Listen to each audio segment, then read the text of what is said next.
This was the first expansion-era club to win a Stanley Cup. Ladies and gentlemen, the Flyers are going to win the Stanley Cup!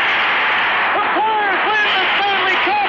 The Flyers win the Stanley Cup! Welcome to WatchMojo.com, and today we'll be continuing our series of the most successful sports franchises with a look at the Philadelphia Flyers. The Flyers entered the NHL in 1967 as part of the league's expansion. Basketball exec Ed Snyder jumped at the chance of team ownership when he saw that Boston Bruins fans lined up to buy tickets despite the club's last place standing. Expansion rules restricted the team to a mishmash of older players and minor leaguers. Bernie Parent, Ed Van Impe, Joe Watson, and Gary Dornhoefer helped form the team's nucleus.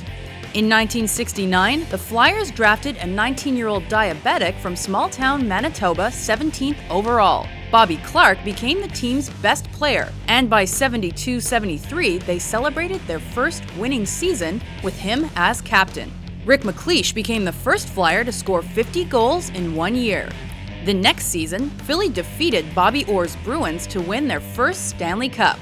Goalie Bernie Parent led the way to a 50-16-12 record, while enforcer Dave Schultz's 348 penalty minutes cemented the Flyers' reputation. In 1974-75, the Flyers defended their title by beating the Buffalo Sabres. Parent won a second consecutive Conn Smythe Trophy and grabbed MVP honors. The Flyers followed that by recording the most points by any team on the strength of the LCB line. Reggie Leach, Clark, and Bill Barber terrorized the NHL with 141 goals. On January 11, 1976, the Flyers handed the Soviet Union's Central Red Army team its only loss during that year's Super Series in a controversial game. They're going home! Yeah, they're going home! Can you imagine? However, the Flyers lost the Cup that year to a dominant Montreal Canadiens squad. In 1979-80, Clark was named a playing assistant coach, and Mel Bridgman became captain. The team then set a record for all North American professional sports teams by going 35 straight games without a loss, 25 wins and 10 ties. Clark retired in 1984 and became vice president and general manager. Meanwhile, Mike Keenan was hired as coach. Rookie goalie Pelle Lindbergh took home the Vezina Trophy, and the Flyers themselves won a franchise record 53 games. However, they lost to another dynasty in the making, the Edmonton Oilers. Tragedy struck in 85-86 when Lindbergh died in a car crash. Bob Froese took over netmining duties and shared the William M. Jennings Trophy with teammate Darren Jensen for allowing the least goals during the season. The next year, the mercurial Ron Hextall became the third Flyers goalie to win the Vezina Trophy in his rookie season. Center in on Hextall. He blocks, looks to shoot into the open net.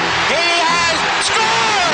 Ron Hextall has become the first player in the history of the National Hockey League, the first goaltender to actually score a goal. The Flyers eliminated defending Cup champs Montreal in a heated playoff series, but lost to the Oilers again.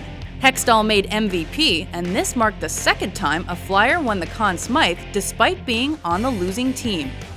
A new era began when the team won an arbitration battle for 1991's #1 overall pick, Eric Lindros. However, to do it, Philly parted with players like Hextall and future star Peter Forsberg, in addition to $15 million. The Nordiques took these gains and won 2 Stanley Cups as the Colorado Avalanche. The Flyers didn't fare as well, but Lindros did dominate with help from Mark Recchi and Brent Fedek on the Crazy Eights line, and then on the Legion of Doom line with John LeClair and Michael Renberg. But it wasn't enough. Later, the club brought on many big-name players through trades and drafting. Danny Briere, Mike Richards, and Jeff Carter all played important roles, but their Achilles heel remained between the pipes. Like most teams, Philly had traditions. A notable one began December 11, 1969, when the team played a recording of Kate Smith singing God Bless America in place of the Star-Spangled Banner. Because of the ongoing Vietnam War, some fans walked out during the anthem, so this replacement caught on and stuck. With their reputation as the Broad Street Bullies, their fervent fans, and the second-best all-time points percentage, the Flyers remain one of the greatest franchises in sports history. Let it on to Giroux, dances by, crossover, he scores!